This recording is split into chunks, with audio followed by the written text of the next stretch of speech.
of this size throughout the country. Given the fact that this gang unit within the JSO exists solely to target young black kids, especially public figures and the people around them, given the fact that they constantly monitor their social media accounts, given the fact that they have access to so much funding, given, this whole made up arrest that we're discussing today, how likely do you think it is that the JSO or prosecutor Leah Owens was monitoring Foolio's cell phone communications with a Stingray or a Hailstorm machine? I mean, she's a self-proclaimed expert in digital surveillance, and almost every police department in America has a Stingray or Hailstorm machine at this point. So do you think a Stingray or Hailstorm was used on Foolio in this case? It would not surprise me at all if some of those tactics were used, but I think that, obviously that is not disclosed and it was not provided to me that was used in this case. However, I know what they are doing is, when these individuals are questioned or they're detained, like in Fulio's case, everyone in the vehicle, there were two other occupants who were not arrested. They were detained for hours. All of their cell phones were still confiscated and never given back to them, despite there not being an arrest. So what they're doing is they did a forensic download of those phones while they had them. That is something that I am not privy to. It wouldn't surprise me because I'm sure they got a warrant or something thereafter for investigative purposes. But that's the tricky part, is being that those two weren't arrested. There wasn't a case number. There wasn't a case. There's nothing to show what was downloaded or what wasn't. It's just the phone is in the state's possession. What they do with it, at that time is on them. And if they don't have enough at that point, they still have the phone. And if they, at another point, arrest or conduct a traffic stop on someone that they believe is linked to this person, or they're trying to dig and get evidence, at that point, they will get a warrant, look into Snapchats, look into Instagram, social media, the pictures, the text messages, all of that stuff, and connect the dots and essentially target, as the proactive prosecution in the unit, that target certain individuals, and they have evidence to try to bring it back in. And the big concern is, what are they going to try to use? If you look at Young Thug's case in Atlanta, all the YSL guys, Rico is a big thing, and it wouldn't surprise me if a lot of this evidence is eventually used in a potential Rico prosecution, in Jacksonville, targeting a lot of these rappers. In Fulio's case, Leah Owens says they seized these phones because they were needed for part of a larger investigation. And she abandons all legal ethics and prosecutorial protocol.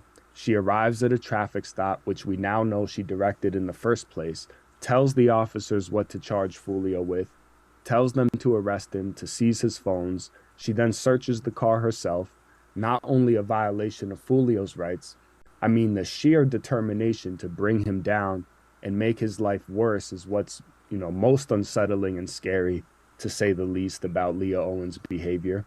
But after all, some overarching plan to target more individuals or more groups from, whatever area of town that they're looking into, and they will certainly categorize all of them as gang members. Keep in mind, during this traffic stop, these alleged gang members, Foolio was not a convicted felon. He's never been convicted of a felony. He legally was able to possess a firearm because he has a concealed weapon permit, and you can only possess one of those if you obviously apply, and there's a background check and everything that, and you're essentially getting dug into pretty deep to have the ability to possess a firearm. So there was nothing in the vehicle that was illegal at all, period, no matter how hard they looked. So they essentially ended up coming up with, something that was, in my opinion, non-existent. He didn't flee, so they could look into whatever overarching investigation that they're trying to get information on. I don't know what that is, but that's the problem. It's a very slippery slope. Surprisingly, wasn't, and this is all on record. This is all public record, nothing confidential here. They said from day one, they weren't seeking really jail time. What they wanted was for Foolio to be a convicted felon. And it is a common theme that I see with targeted prosecution, that any of these individuals that they target, they want them to be convicted felons for a number of reasons. They know that these individuals will be around individuals or others that may have firearms, or they're legally protecting themselves, as even I do myself. I lawfully carry a firearm.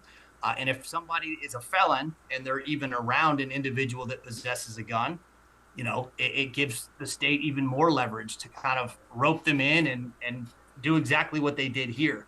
So I believe their number one goal in this entire This proves that Kenny Kapps, without a shadow of a motherfucking doubt, I don't care what nobody say, without a shadow of a doubt, Kenny Kapps was working for the police, yo. I don't give a fuck what nobody say, because his probation officer knew that he was with Julio. And Foolio is a what? A licensed carrier, right? Hit the like button. Let's go. I told everybody. I tried to tell everybody. Kenny was not even supposed to be around Julio. He was around Julio ever since he came home. And the police allowed him to be.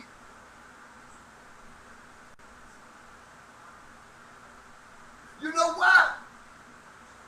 They allowed Kenny to be around Julio all that time and never violated him? Because of that fateful night at that Holiday Inn when they went down there in Tampa. And I can promise you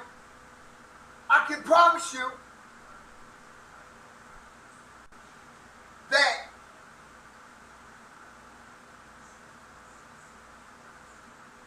when Kenny Kapps showed to that undercover,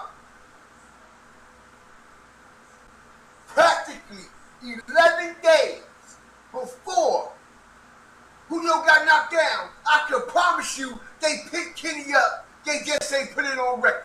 Hit the like button. I can promise you they picked Kenny up, y'all, and did not put it on record.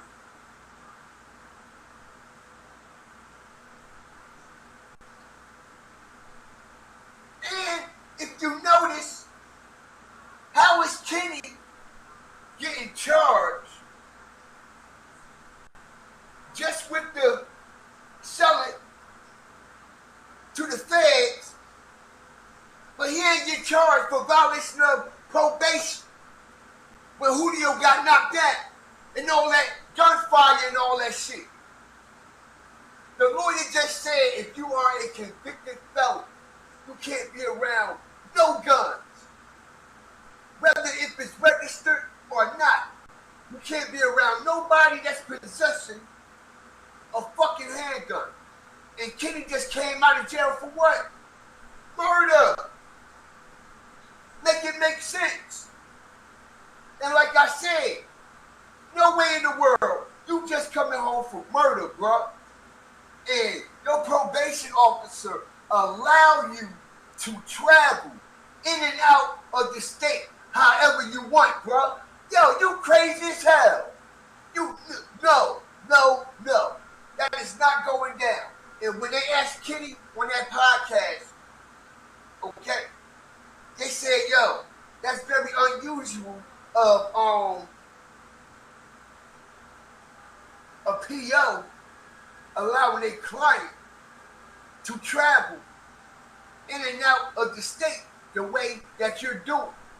Okay? You know what Kenny's response was? She understand. Nah, I mean, she understand that, nah, I mean, this is my job. Motherfucker, job? You selling ice, nigga. You selling methamphetamine, bro. You think them people stupid?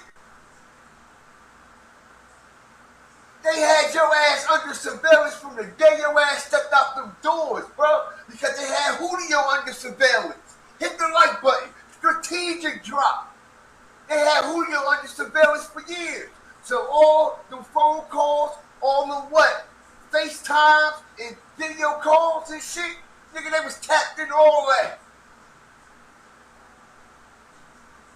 They already knew you was gonna come home and you was gonna lead them to the biggest fish that they've been waiting to hook.